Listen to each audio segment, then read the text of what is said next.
When I moved into the old apartment, the landlord seemed a bit too eager to hand me the keys. The rent was dirt cheap, and the place came furnished. I didn't ask many questions.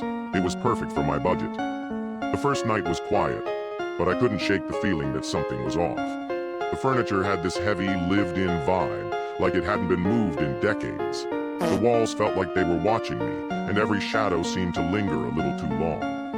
On the second night, I noticed something strange about the closet in the bedroom. It was small, barely enough to hang a few shirts, but there was a scratch on the inside of the door. Curious, I looked closer and realized it wasn't just a scratch. It was a word. Help. I laughed it off, assuming it was some old tenant's bad joke. But then I found more. In the corner of the closet, hidden under a layer of dust, was a piece of paper, torn and yellowed. The handwriting was frantic. "If you're reading this, it's already watching you." My stomach dropped. I shoved the paper back into the corner and closed the closet door. I told myself it was nothing, but that night, the dream started. I saw a man standing in the middle of the room, his back to me. He was murmuring something I couldn't make out, his hands trembling at his sides. I wanted to call out to him, but I couldn't move. When I woke up, the closet door was open. By the third night, I wasn't sleeping at all. The scratches on the inside of the closet door seemed deeper now, almost fresh.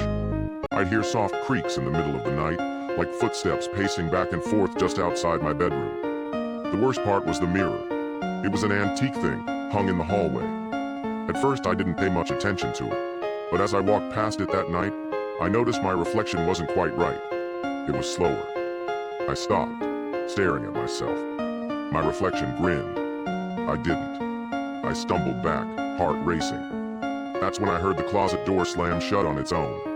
I ran out of the apartment and stayed with a friend that night. But when I came back the next day to grab my things, something felt wrong. The scratches were now all over the walls. Deep, jagged lines crisscrossed every surface, but no one had been inside. And the mirror, it was shattered. Shards of glass scattered across the floor. Then I found it. In the closet, where the scratches had been, there was a new message carved into the wood. "You're next." I didn't take anything.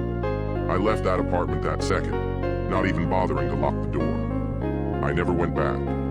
But every now and then, when I pass by a mirror, I see it. The man from my dream, standing just behind me.